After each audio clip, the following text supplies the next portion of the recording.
Everybody's having a fantastic Thursday. We are 5 days into open enrollment for Medicare. Lots of different things going on, a few details that I think are important to discuss today, which will open it up to questions as we always do, so that way you guys all have an opportunity to really get things together, making sure that you're well educated. There have been a lot of moving pieces and a couple of identified issues over the couple of days that we've been into open enrollment.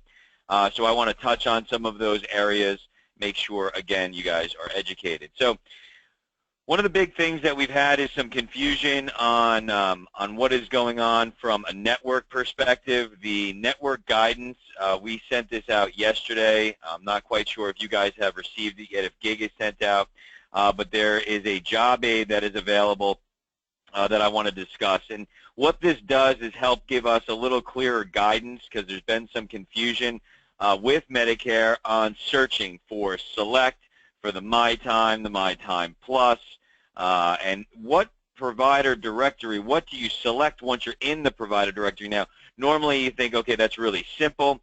However, you're not finding the doctors that you want to find.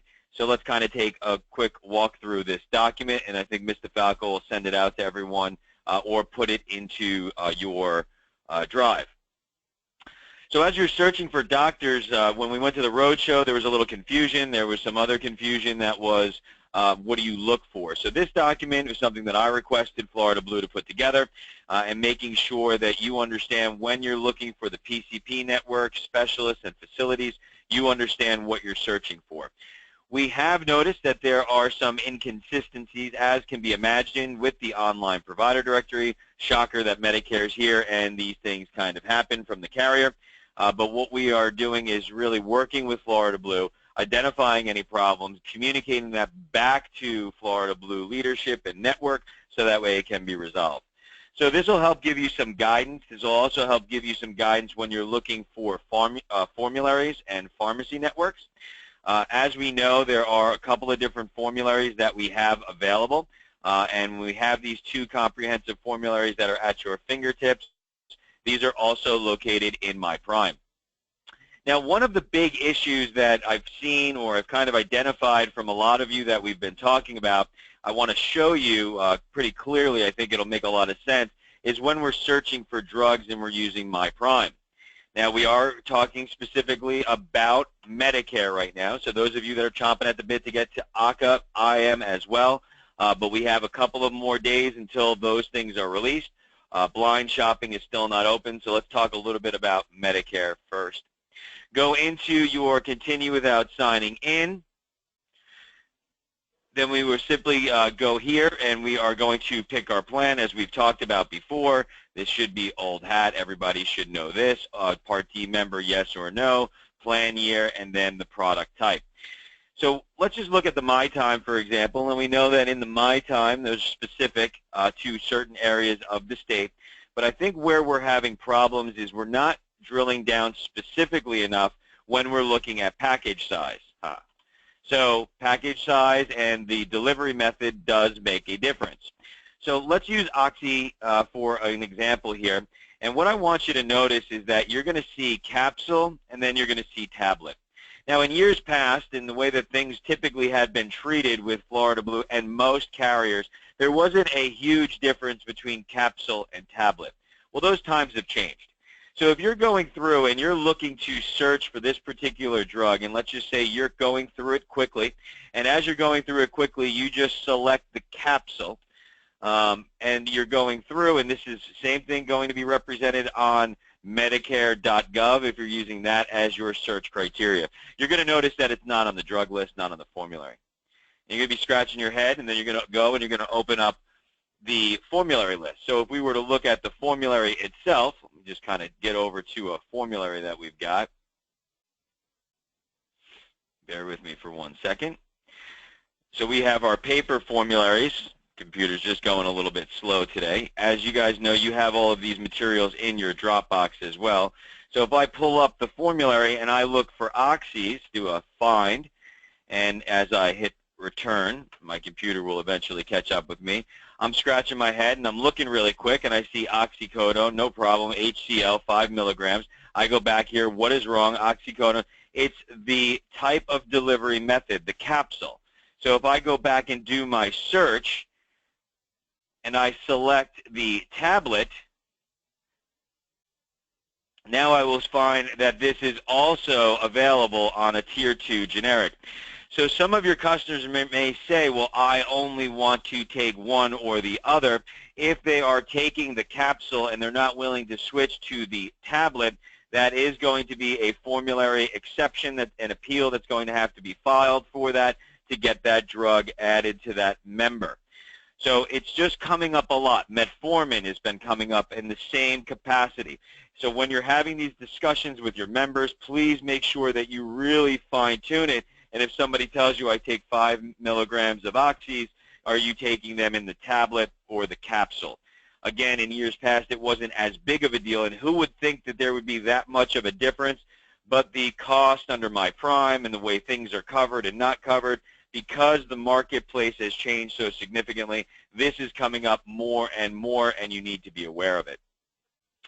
So I want to pause for a second and make sure that everybody understands that, make sure that we get that as well. Very important. We are only talking about Medicare right now, so any questions that you have with ACA, we will get to. Okay. Does everybody understand this? We've got 45 people on the call today, or shall I say, does anyone not understand this? This is going on in Medicare.gov. I've seen this happen several times. We don't want anybody losing sales because of this. Those of you that are working in offices across the state, if you're in a retail location, pull this up right in front of your member. Start looking through it with them. Again, assessing their drugs, filling out your listings, and making sure you've got all of the appropriate information. So since everybody understands that, I also want to just touch on everybody being comfortable with the network affiliations that we've covered already. Anyone have any confusion there? Let's move on then. As we know, we have a few different enrollment methods that we can focus on and that we can use. When we're talking about enrollment methods, I want to talk briefly about our telephone enrollment through a three-way call and also through the scope of appointment line, because I think that some of you are having challenges with these two enrollment methods. I've seen people making mistakes when it comes to this, filling out an IST application, and we'll cover that briefly as well. So, and we've covered this before, but I want to first talk about the scope of appointment. Scope of appointment, remember, anytime you have a customer walk into your office, a scope of appointment must be had.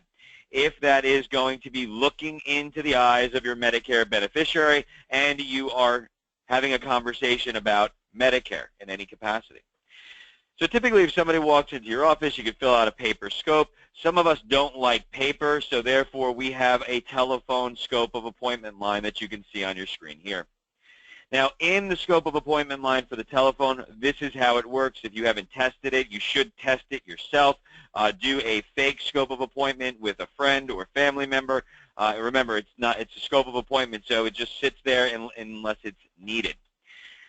You'll simply call that number. My advice is to have the Medicare beneficiary on a three-way phone call with you, conference in the scope of appointment. You will announce yourself. You will tell them what you are going to have a meeting about. Again, my recommendation for everyone is to talk about all of the products on the scope of appointment. That way, during the appointment, if the member flips the script on you, and we're originally supposed to talk about PPOs, and they say, well, I really want to talk about the HMO, and you don't have that on the scope of appointment, in order to not have any problems, not to have to do another scope of appointment, adding those products at time of meeting, you need to make sure that you report all product lines that will be discussed at the time of the scope. Sorry for the remedial nature of this call, but some of us still are not getting this. Once you get through that scope of appointment, they're going to give you a scope number or a confirmation number. And that confirmation number needs to be listed on the application itself. And those of you that have been with us for the past few weeks and been through our training know that that goes in the section all the way at the bottom, and that is the confirmation number, and I'll bring that up so we can look at that together as well. We get through that process. Now you've got your scope. You've got a confirmation number. That goes on the application. So that's pretty straightforward. You could still do paper. Paper scopes of appointments, need to have a copy in your office, need to send that into Blue Cross. And if you are sending that with an paper application, put them together. If you are sending that electronic application, then that scope of appointment can be uploaded or mailed in separately. However, you are, if doing an IST application, advised to list the application identification number on the top of the scope when sending it in. I don't know whether it helps or not, but I think it's a really good idea. And also, keeping a copy in your office is advised. So let's talk a little bit about the telephone enrollment process. I think that we're having more problems with that because we're not understanding that process. You haven't gone through it. So as we know, we have 3 methods of enrolling a member on IST. We have a 4th method that's available during open enrollment with the times that you see listed on your screen, to which you can send your member to this phone enrollment line, and then they can complete the enrollment on your behalf. So if you're talking to someone, I know some of you on the call want to do phone sales with Medicare. What happens when your Medicare beneficiary doesn't have a computer? Yes, this still happens in this day and age. Hard to believe, but it does. Or your Medicare beneficiary is not good enough on the computer to perform a Join Me. This happens as well. It is probably one of the easiest things. Even my mother can do it. So in that scenario, you are going to have to utilize the telephone enrollment process. So if I'm going to complete that enrollment with, let's say, Ms. DeFalco, so I get Ms. DeFalco, she's my Medicare beneficiary. Of course, she's under 65 on disability. So in that situation, we're talking, we have a conversation, she's ready to do her enrollment. She advises me that she does not have a computer available to her. So now what I'm going to do is I'm going to first explain the telephone enrollment process. So if you don't have the knowledge of the process, how can you explain this? So what you're going to do is you're going to tell the member or the potential member that we're going to conference you into Florida Blue. When I conference you in, there's going to be a pause, and there's going to be some silence because I'm going to speak with the enroller. Now, please, everyone, take good notes on this. When you call that enroller, they're going to ask you for your number. They may use a different name for that number depending on which enroller you're getting. They may say it's I forget what they called it yesterday when we were doing some testing, but it wasn't your agent number. Know that it is your agent number that they're looking for. You will also going to tell them the name of the beneficiary, their date of birth, typically their address. Most enrollers are asking for that as well. What the election period is. Are we using AEP or we're using SEP? And finally, of course, you want to provide them with the doctor's number, the NPI number that can be found in the provider directory. You should provide the name and NPI number to the enroller so they don't have to look it up. You're going to go back to your Medicare beneficiary and you're going to tell them that now they're going to be talking to Wanda. Wanda is going to complete that enrollment. That enrollment is probably going to take about 20 minutes. Manage the expectations of the client. There can be no questions on that enrollment. So you do need to make sure that you are addressing all of the compliant areas of the sale. Now, these are the same compliant areas that are on your follow-up checklist that you must address with your member. And those are including, but not limited to, you understand that you are purchasing a Medicare Advantage plan. This is not a Medicare supplement. This replaces original Medicare. That's typically the question that gets everybody like, whoa, whoa, whoa, I'm not giving up my original Medicare. Well, actually, you kind of are. It's there. It's on the side. You know this. We all know this, so that's why you need to explain it to your customer ahead of time.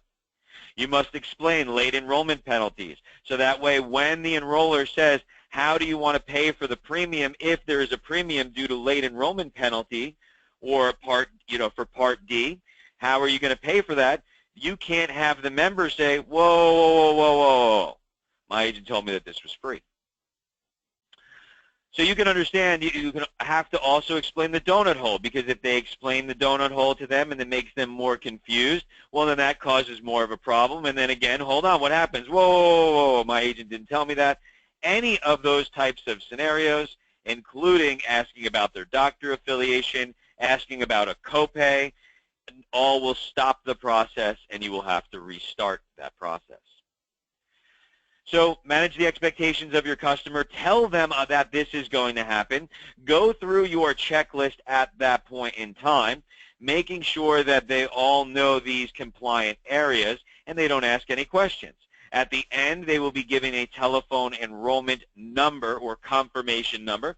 And with that confirmation number is how you internally, your agency manager, you as agency owners, will be able to track that sale back if it's a non-commissionable event or if something happens where that person doesn't get enrolled.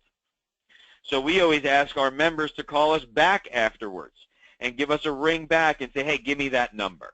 Give me that number. I need to make sure that you were enrolled. I need to make sure that you were enrolled properly, and I can do that if you give me back that number. The process works very smoothly. So I don't think we should have any questions about that, but do we have any questions? I'll pause for the enrollment methods of the telephone enrollment line. You cannot be on the call with your member. You must drop off. You can't be on that phone when they're going through it. That is a violation. Any questions? Perfect. We've also seen some other areas that are concerning to me when it comes to our enrollments, understanding the enrollment booklet. Many of you, maybe not on this call, but on several of our trainings that we've done, we've identified some problems. And as we've seen the first 5 days of enrollment, we've got probably close to 500 to 1,000 so far, somewhere in that neighborhood. We don't know how many are still out there in the mail. But what I'm seeing is difficulties with the application itself. I know, hard to believe. It's a paper application. Fill in the blank, but let's go through it. Now, where we're seeing the difficulties are not typically on page 1. We are noticing that some people are not selecting the plan here, or the plan here does not match the agent section, the reference numbers, which I'll go through in a moment. Very straightforward. If you are doing paper apps, these are all areas for CTMs. These are all areas that you can have problems with. Making sure that the birth date is correct. Please try and obtain an email address for your own sanity. That way you can communicate. Most of our Medicare beneficiaries are computer savvy these days. We have our Medicare number. I'm seeing a lot of them without this information, missing the letter. I'm seeing missing the effective dates, missing the sex, and no one wants to miss the sex. As we move down the application, please select Get a Monthly Bill. If there's nothing in here, it won't delay the enrollment. However, it's just good business. And that way there's someone up at Blue Cross doesn't decide to audit the applications and say, hey, you're not selecting anything on Get a Monthly Bill. Making sure that the questions are answered. Yes, I know that that's difficult, but they're yes or no questions, and there's only 5 of them. Not too hard. Here's where the problems start happening. Eligibility notices, everyone, on your eligibility or SEP, we've got people selecting 2 SEPs, or 2 enrollment mechanisms, excuse me. For example, if you're in Pinellas County, they're selecting I'm losing my coverage, and then they're also selecting AEP. It's sort of like, what is it? There can be only one, okay? That's it. So when you're going through this, please, if your customer filled out and selected 2, you have to speak with them, replace this page, make sure that that's, it's done properly. The other problems that we're seeing here is in the signature section. I can't tell you how many people have put their birth date as today's date, not yours, but the Medicare beneficiary. So they obviously didn't sign this application in 1923, but we are seeing that. Authorized representative is being filled out with the same person who has filled out the application. You should note that the authorized representative is only filled out if someone other than the Medicare beneficiary that has the ability to signing. So some other areas of issues are down here on the bottom. The plan ID needs to be filled out. That plan ID needs to match what is on the top of the application. The plan ID is the reference number that you can find in your matrix that was handed out at the roadshow. It was also in your training. That is the H number that is located on the top. It's the plan ID for the carrier. If you don't have those plan IDs, I think Mr. Falco has them inside the drive or your Dropbox, excuse me, and you would be having to put that on there. The problem that we find is that the plan ID here down the bottom does not match the plan ID or the plan selected at the top of the app here, okay? And with multiple applications, with the Select, with the Plus, with the regular Lifetime, with the regular My Time, with those types of areas that we've got in here, it is important that your plan ID matches. Effective date of coverage is pretty straightforward. Your election period, okay, IEP, AEP, SEP, and the type. The provider identification number, very important. Even if you put it on there, there is room for error because it is a handwritten document, and some of your handwriting, I'm sure, is just wonderful. I know many of us used to be doctors in a past life, and sometimes the writing looks like that. Entity name is not necessary. Entity ID number, if known, not necessary. Date received by agent is date received by agent. That's pretty straightforward. Your license number and your agent ID, that is your 7-digit ID number from Florida Blue, and hopefully we all know where to find our Florida State writing number. Not your national producer number, please, mind you. And last but not least is the agent confirmation. Now that agent confirmation is that number that you get for the scope. If you don't have your scope and it was from a seminar, you would write seminar in there, and then a scope is not necessary. If it is a paper scope, then the paper scope will be attached to the application when delivering it to Florida Blue. So that's really the basics of that. That is the one mechanism where we've seen some problems, trying to avoid some enrollment issues, trying to avoid CMS complaints. And then we, of course, really urge everyone to utilize IST when they are doing their enrollments. And we know that we have 3 enrollment mechanisms on IST. Does anyone need me to review those 3 enrollment mechanisms, what they are, how they work, or is everybody comfortable with that at this point in time? 5 days in, hopefully we're good to go. A couple of questions that are coming in. Where can I find the preferred pharmacies in writing? I don't know why you would need that in writing. Preferred pharmacies are listed clearly in the enrollment book, I believe. At least they were. You can double check. But I think so. Now we have discussed chain pharmacies, silver sneakers. I thought it was in the enrollment book. If not, I know it's in your training.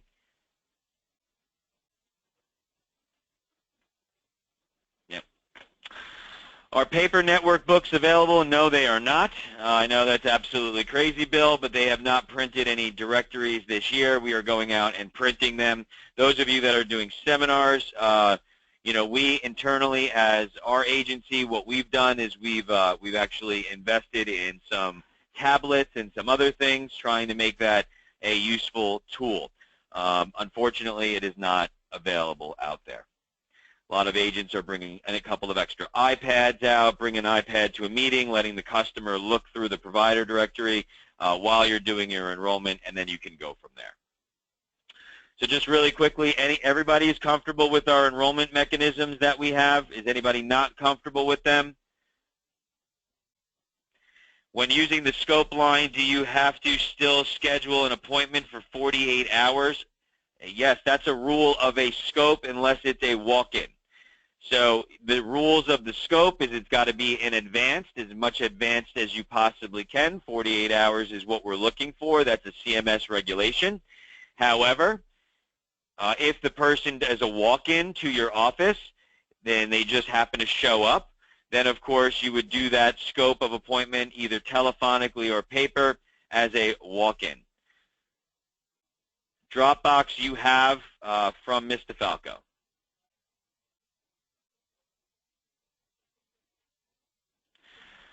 I could use a review of IST really quickly. I don't know if that's, we've only got John. Is John the only one? No, John, we only have one person who has questions about IST Medicare enrollments. We can schedule that at another time. I know everybody's really busy today.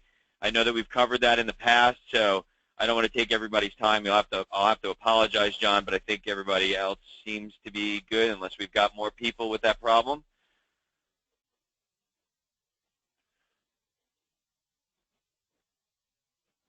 Okay, John, we'll have to take that offline, and then we can kind of go through that. All right, so Medicare is rocking and rolling. Things seem to be moving pretty good. We've got a couple of little hiccups, as I talked about, with RXs. We still know that CVS is in network. It is no longer a preferred pharmacy for our Medicare beneficiaries, but it is still in network for Medicare. Don't make the mistake when we talk about under 65, that under 65, as we transition this conversation now, they are completely out of network. They are not in network for any of our products under 65. So please be comfortable with that. We can still make payments at CVS, so they are still there for that service-related item. But as far as filling a prescription on ACA, not so much.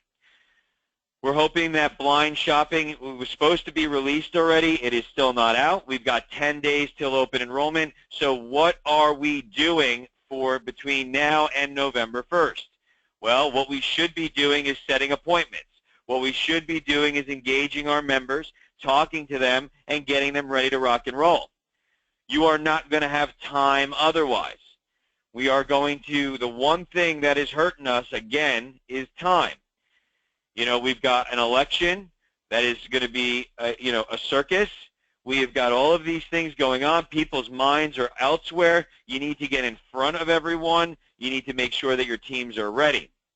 We are trying to get everybody prepared now. So do you know how to do an enrollment? Have you been through the site? Have you checked to make sure that your portal is working correctly, that your username and password are populated correctly? Have you been through that and checked it?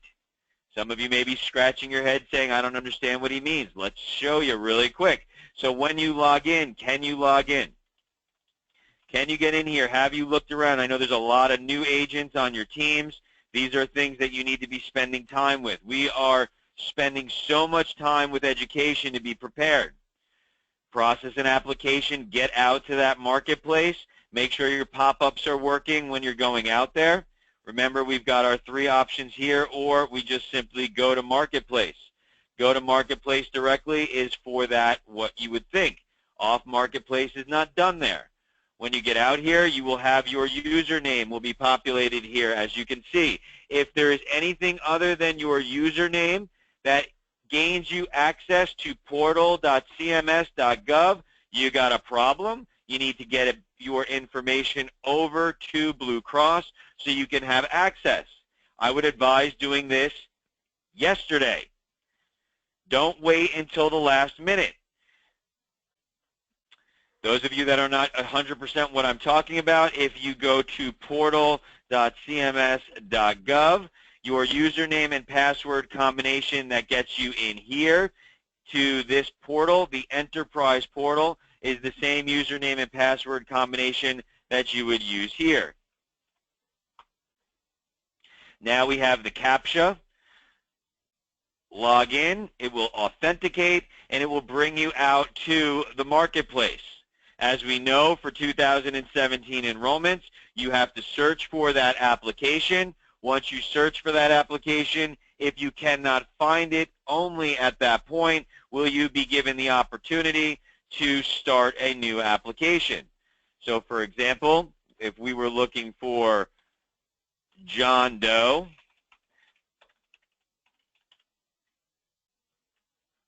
we will look for him and we can see that we found Mr. John Doe here.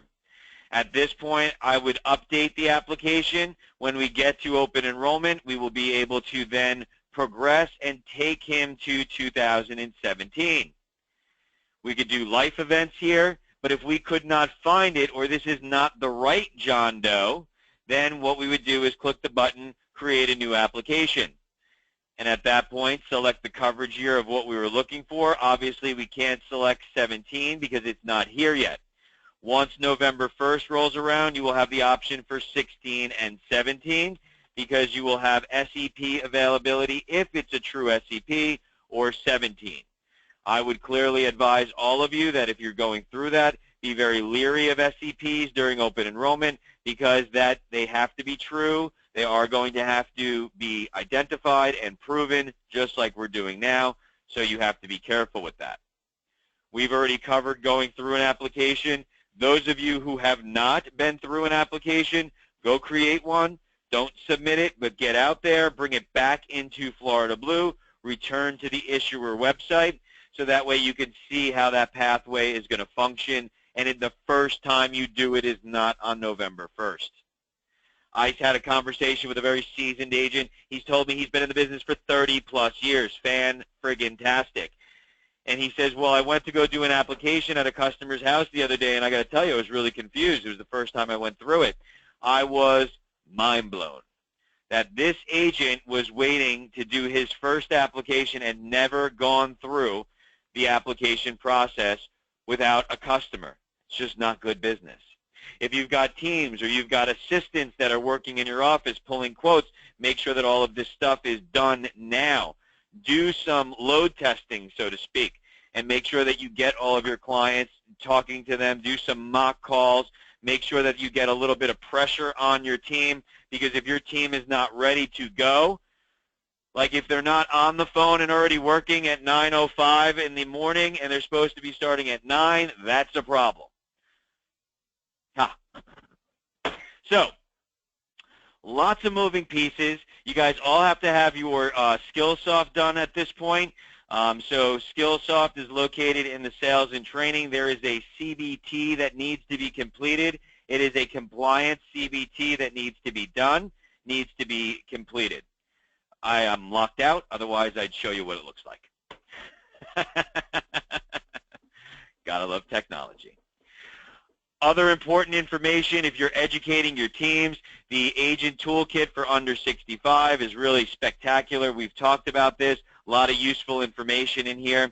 So let's pause for a moment, talk about off-marketplace renewals, questions that are coming up with that, and how that is working for y'all. If a client started their plan recently in October off marketplace, should I still run an active renewal, or will this throw off the first year commissions? No, you need to do a renewal for that member from October.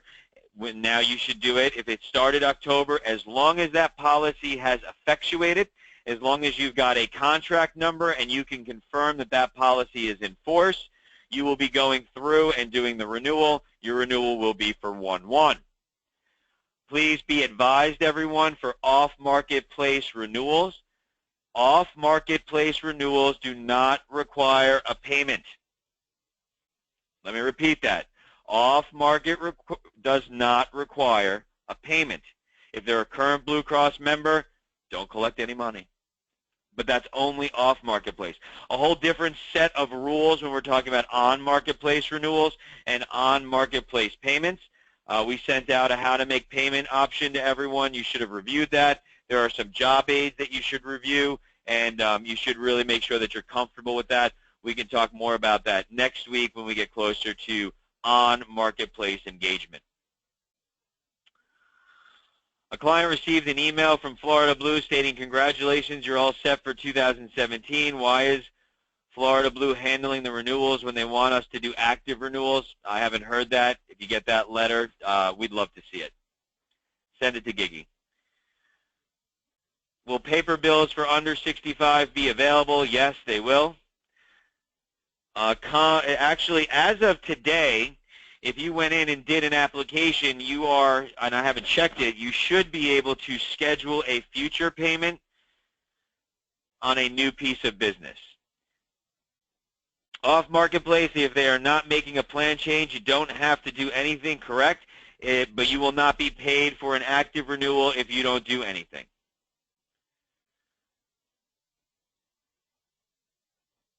All right? Any questions about off-marketplace renewals? Anybody having any difficulty? Let's talk a little bit about salesiness, all right? My favorite part of it. That's much more preferred than all this technical mumbo-jumbo. Let's go. So what are you feeling? What are you getting? Are you getting customers? You're getting a 25% rate increase. They're pissed off. They're angry. They're off-marketplace. How are you dealing with this? Is it going smoothly? I can't imagine that it's going super smoothly. I know what we're dealing with. Is everybody comfortable? Is everybody moving people to possible HSA qualified plans, dropping them down to silver or bronze, adding ancillary products? Is that how you are engaging with that, or are we just not?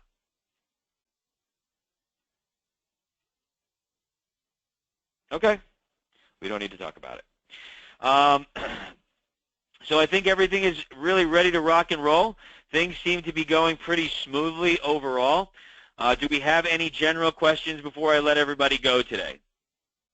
Please get into your job aids. I'm getting a lot of questions about payments.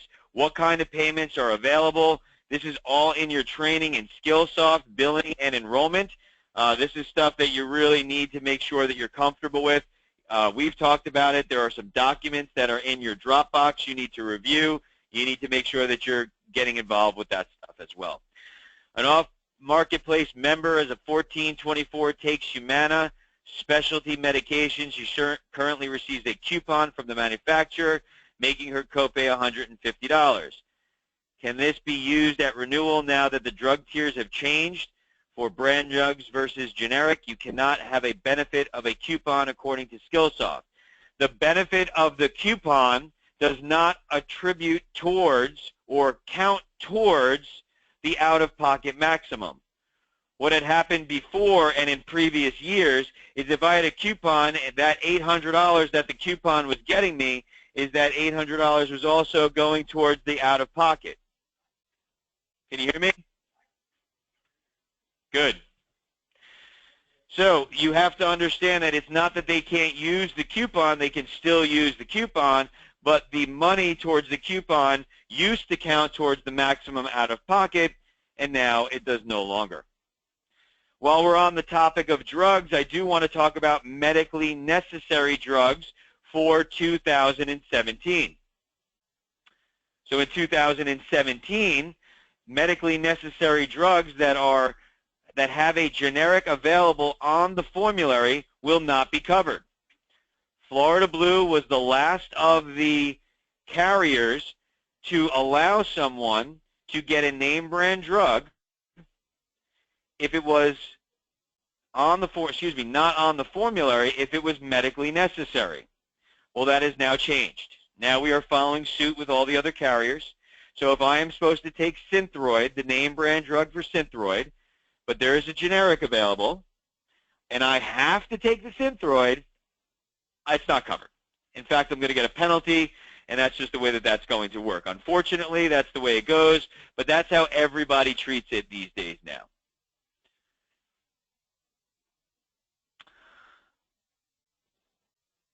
All right, does that make sense?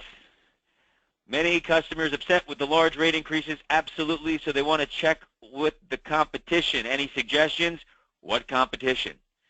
Who's out there that they want to check with, Paul? What county is it in? Who else are they going to look at? You want to look at AM Better? You want to look at Molina? You want to look at some company that you never heard of before? Is that company going to give you options? Are you going to have the network affiliation that you need, or what? So, I mean, it's a pretty straightforward conversation in my eyes, because where are they really going to go? What are they really going to look at? I don't know. I wouldn't buy AM Better. Not that I don't like the company or anything, but I mean, there's like 3 doctors. It's my health. Not comfortable with that. Condition care, diabetes on ACA plans. Does it show specifically anywhere the benefit summaries, pumps, etc. are covered? Ellen, yes. It's durable medical equipment. Very straightforward. Durable medical equipment is a 0 copay. Can you do an active renewal off marketplace without talking to the member? Are you kidding me? Absolutely not. You must talk to everyone. You are signing a legal and binding document for that member. I apologize for my animation about that, but that is absolutely ridiculous. You cannot. You must talk to everyone to do a renewal.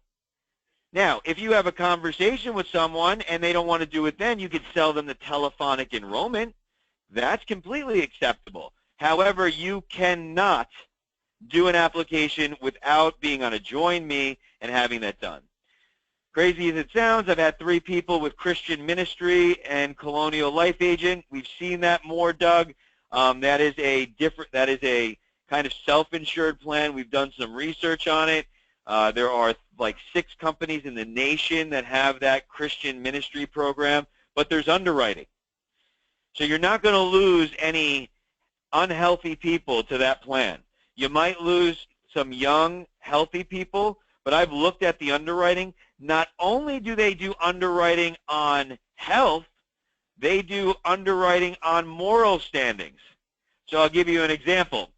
I have a fiance. She lives with me. We're not married yet.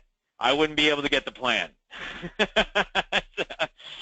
You know, so they look at moral standings. They look at any convictions, misdemeanors, things like that. So if they've got anything going on in their medical history, and or if they're like Trump or or Hillary, they wouldn't be able to get that plan. Neither of them would be able to get the plan. So, all right. Any other questions? Or mine?